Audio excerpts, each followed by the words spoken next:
Hello everyone and welcome back to my channel Be Yourself. This is Dr. Rajni Sharma and today we will talk about the Lotka-Volterra model. So मैंने already English में ये same topic publish कर रखा है, उसका link मैंने description box में दिया है. सो किसी को भी अगर हिंदी लैंग्वेज में प्रॉब्लम हो they can switch to the English language from the link which I have given in the description. तो लोटका-वोल्टेरा मॉडल एक्चुअली है क्या? ये प्रीडेटर और प्रे के रिलेशनशिप को शो करता है. लेकिन क्या है कि हम लोग इसमें अगर दो अलग स्पीसीज के लें तो जनरली प्रे और प्रीडेटर तक ही लिमिटेड होता है. इसका जो हम लोग रिप्रेजेंट करते हैं दोनों के बीच के रिलेशन, उसे प्रपोज किया था Lotka and Volterra. AJ Lotka and V Volterra ने ये मॉडल प्रपोज किया था. लेकिन यहाँ हम लोग बेसिकली फोकस करेंगे इंटरस्पेसिफिक कॉम्पिटिटिव लोटका-वोल्टेरा मॉडल, जिसमें कि अगर दो स्पीसीज डिफरेंट स्पीसीज सेम निश में रह रहे हो तो और सेम रिसोर्सेज को कंज्यूम कर रहे हैं तो डेफिनेटली एक स्पीसीज दूसरी स्पीसीज को अफेक्ट करेगा. तो कितना अफेक्ट कर रहा है, कैसे अफेक्ट कर रहा है और उनके ग्रोथ रेट में क्या अफेक्ट हो रहा है, यही हम एक्सप्लेन करेंगे लोटका-वोल्टेरा मॉडल में. सपोज अगर हम दो स्पीसीज के बीच में कोई कंपटीशन ना हो तो वो सिंपली लॉजिस्टिक ग्रोथ रेट को फॉलो करेंगे, जो होता है dn/dt equals to rn into k minus n by k. के हम लोग कैरिंग कैपेसिटी बोलते हैं. कैरिंग कैपेसिटी होता है कि कितना मैक्सिमम नंबर ऑफ इंडिविजुअल उस पर्टिकुलर डिश में सर्वाइव कर सकते हैं. n हो गया number of individual and t हो गया change in the time and change in the species dn/dt. तो जब ग्रोथ रेट अगर जीरो हो उस कंडीशंस में नंबर ऑफ स्पीसीज कितना होंगे, उनकी कैरिंग कैपेसिटी के इक्वल होंगे. ये वो कंडीशंस में है जब कंपटीशन नहीं होता है. तो अगर दो स्पीसीज एक सेम निश में सर्वाइव कर रहे हैं तो इन एब्सेंस ऑफ कंपटीशन उनका ग्रोथ रेट क्या होगा, dn1/dt equals to r1n1 into k1 minus n1 by k1. Similarly species 2 के लिए भी सिमिलरली हम लोग रिप्रेजेंट कर सकते हैं logistic growth rate dn/dt equals to r2n2 into k2 minus n2 by k2. लेकिन जब इन दोनों के बीच में कंपटीशन होगा तो हम लोग कैसे रिप्रेजेंट करेंगे, हम लोग इसे इसमें जो कंपटीशन है अल्फा स्पीसीज 2 का इफेक्ट स्पीसीज 1 पे alpha times the n2 represent कर रहा है आपका number of individual of species 2 and alpha represent कर रहा है कितने फैक्टर से स्पीसीज 2 अफेक्ट कर रहा है स्पीसीज 1 को. सिमिलरली बीटा रिप्रेजेंट कर रहा है आपका कितने फैक्टर से इंडिविजुअल 1 अफेक्ट कर रहा है स्पीसीज 2 को. इस वजह से क्या होता है, या तो फिर एक स्पीसीज सर्वाइव करेगा या कंप्लीटली एक्सटिंक्ट करेगा. तो इसी कंडीशन को बोलते हैं कॉम्पिटिटिव एक्सक्लूजन या फिर गॉस लॉ. तो होता क्या है, अगर एक ट्री निश हम लोग लें और दो स्पीसीज 1 स्पीसीज 2 अगर सेम निश में सर्वाइव कर रहे हैं और दोनों सेम रिसोर्सेज को कंज्यूम कर रहे हैं, तो पहला कंडीशन हो सकता है on the basis of competition exclusion, या पहला कोई एक स्पीसीज कंप्लीटली एक्सटिंक्ट कर जाए. ठीक है. दूसरा कंडीशन होता है कि एक अपना पर्टिकुलर एरिया का पार्टीशन कर ले कि इस एरिया में ये पर्टिकुलर स्पीसीज 1 को सर्वाइव करना है, सेकेंड रीजन में स्पीसीज 2 को सर्वाइव करना है. ऐसे कंडीशन में क्या होगा, रिसोर्सेज को प्रॉपर डिस्ट्रीब्यूशन हो जाएगा. स्पीसीज 1 स्पीसीज 2 के रिसोर्सेज को कंज्यूम नहीं करेगा और स्पीसीज 2 स्पीसीज 1 के रिसोर्सेज को कंज्यूम नहीं करेगा. तो ये दो कंडीशंस हो सकता है. Back to our Lotka Volterra model. तो स्पीसीज 1 स्पीसीज 2 दो है हमारे पास. तो स्पीसीज 1 यहाँ पर अल्फा रिप्रेजेंट करता है effect of species 2 on species 1. Similarly beta represent effect of species 1 on species 2. ना सपोज कीजिए फर्स्ट कंडीशन क्या है कि जितना एक स्पीसीज 1 जितना रिसोर्सेज कंज्यूम कर रहा है उतना रिसोर्सेज दो स्पीसीज 2 मिलके कंज्यूम कर रहा है. इसका मतलब क्या हुआ कि स्पीसीज 1 का इफेक्ट स्पीसीज 2 का इफेक्ट स्पीसीज 1 पे क्या है, जस्ट हाफ. तो अल्फा रिप्रेजेंट करेगा कि single individual just half influence करेगा स्पीसीज 1 पे. या अगर हम लोग बोले कि स्पीसीज 2 उतना रिसोर्सेज कंज्यूम कर रहा है जितना कि दो स्पीसीज 1 का कर सके. इसका मतलब क्या हुआ, स्पीसीज 2 ट्वाइस रिसोर्सेज कंज्यूम कर रहा है in comparison to species 1, so here alpha will be 2। So ये इस तरीके से अल्फा 1 और अल्फा एंड बीटा रिप्रेजेंट करता है, ये रिप्रेजेंट करता है total number of effect of the individual on the individual number of it competitor. Okay, इस तरह से लॉजिस्टिक ग्रोथ इक्वेशन में हम लोगों ने देखा जब dn by dt हो रहा था तब क्या था, नंबर ऑफ इंडिविजुअल कहाँ तक जा रहे थे, उनके कैरिंग कैपेसिटी तक। सिमिलरली जब हम लोग कंपटीशन का बात कर रहे हैं दो स्पीसीज के बीच में, तब देखते हैं जब हमारा ग्रोथ रेट जब जीरो है वैसे कंडीशन में क्या होगा। जब हमारा ग्रोथ रेट जीरो है तो हमारे पास जो इक्वेशन है हम लोग उसमें दो कंडीशन ले सकते हैं, या तो फिर इनको हम जीरो के इक्वेट कर दें या फिर हम इस इक्वेशन को जीरो के इक्वल कर दें।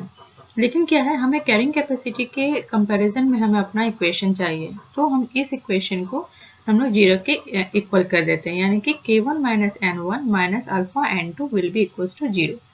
ऐसे कंडीशन में क्या है, हम लोग n2 वर्सेस n1 का ग्राफ प्लॉट करते हैं। स्पीसीज 1 को हम लोगों ने x एक्सिस पे ले लिया और स्पीसीज 2 को हम लोगों ने n2 एक्सिस पे ले लिया। पहला कंडीशन क्या हो सकता है, जब n2 जीरो है, जब एक भी इंडिविजुअल सर्वाइव नहीं कर रहा है n2 का, यानी कि क्या है, कंपटीशन कंप्लीटली खत्म हो गया है।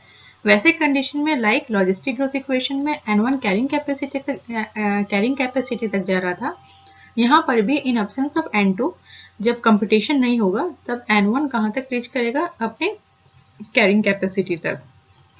बट अगर सेम इक्वेशन में n1 जीरो हो जाए तो n2 सर्वाइव करेगा k1 minus by alpha factor पे डिपेंड करेगा। तो ये आपका जो हम लोगों ने लाइन प्लॉट किया, इसे बोलते हैं हम लोग जीरो ग्रोथ इंक्लाइन ग्राफ और जीरो ग्रोथ इंक्लाइन इक्वेशन, ये हो गया। सिमिलरली हम लोग स्पीसीज 2 के लिए अगर देखें तो जब n1 जीरो हो जाता है तो स्पीसीज 2 अपनी कैरिंग कैपेसिटी तक सर्वाइव करेगा, और जब n2 जीरो हो जाता है तब n1 k2 by beta factor पे डिपेंड करेगा कि n1 का इंडिविजुअल n1 कहाँ तक सर्वाइव करेगा। ओके, तो अगर हम लोग बैक करते हैं स्पीसीज 1 में आते हैं, तो कोई भी लाइन अगर हम लोग ले ले, कोई भी पॉइंट ले ले आइसोक्लाइन लाइन पे, तो उस जगह पे dn by dt यानी ग्रोथ रेट जो होगा जीरो होगा। तो यहाँ से हम लोग प्रेडिक्ट कर सकते हैं कि जब ग्रोथ रेट जीरो है तो उस कंडीशन में स्पीसीज 1 और स्पीसीज 2 का क्या इंडिविजुअल क्या रेशियो होना चाहिए। लेकिन अगर कोई भी पॉइंट हम लोग इस लाइन के बिलो लेंगे तो क्या होगा, स्पीसीज 1 दिस मच होगा, स्पीसीज 2 दिस मच होगा, और जैसे ही हम लोग आइसोक्लाइन लाइन की ओर मूव करेंगे उस कंडीशन में दोनों स्पीसीज 1 स्पीसीज 2 इंक्रीज करेगा और ये सैचुरेट हो जाएगा कब जब वो आइसोक्लाइन लाइन पे मीट करेगा। इसका मतलब कोई भी पॉइंट जो कि आइसोक्लाइन लाइन के बिलो है उस पॉइंट पे स्पीसीज 1 एंड स्पीसीज 2 दोनों का पॉपुलेशन इंक्रीज करेगा। लेकिन जब हम लोग आइसोक्लाइन लाइन के अपर एरियाज को देखेंगे, आप देख सकते हो कि जब आप आइसोक्लाइन लाइन के और मूव कर रहे हो तो आपका दोनों इंडिविजुअल्स स्पीसीज 1 स्पीसीज 2 का नंबर इंक्रीज कर रहा है। लेकिन जब आप आइसोक्लाइन लाइन के अबव रहोगे तब दोनों स्पीसीज जो होंगे उनका पॉपुलेशन डिक्रीज होगा। वैसे अगर हम लोग स्पीसीज 2 की बात करें तो आइसोक्लाइन के नीचे इनका ग्रोथ इंक्रीज करेगा और अबव डिक्रीज करेगा। ओके, सो ये तो कंडीशन था जब हम लोगों ने दोनों को इंडिविजुअली लिया। वैसा कंडीशन जब हम लोग सेम ग्राफ पे दोनों का रिलेशन अगर शो करना चाहे तो, जैसे कंपैरेटिव एक्सक्लूजन में क्या था, जब दोनों स्पीसीज प्रेजेंट हो रहे थे उस कंडीशन में या कोई एक स्पीसीज सर्वाइव कर रहा था, दूसरा एक्सटिंक्ट कर रहा था, या फिर दोनों को एग्जिस्ट कर रहा था। पहला कंडीशन जब आइसोक्लाइन स्पीसीज 1 का बिलो है आइसोक्लाइन स्पीसीज 2 का, इस कंडीशन में क्या होगा, हमारे पास 3 एरियाज होंगे, एरिया 1, एरिया 2 एंड एरिया 3। तो एरिया 1 जो है दोनों आइसोक्लाइन लाइन के बिलो है, तो इस कंडीशन में दोनों स्पीसीज का पॉपुलेशन इंक्रीज करेगा, और स्पीसीज 2 एरिया 2 में दोनों ही आइसोक्लाइन लाइन के अबव है, तो दोनों स्पीसीज का पॉपुलेशन डिक्रीज करेगा। लेकिन जो एरिया बीच वाला एरिया है, एरिया नंबर 3 है, उस कंडीशन में आप देखोगे तो ये above the isocline of species 1 है but below the isocline of species 2 है। तो इस कंडीशन में आइसोक्लाइन स्पीसीज 1 का डिक्रीज करेगा और स्पीसीज 2 का इंक्रीज करेगा।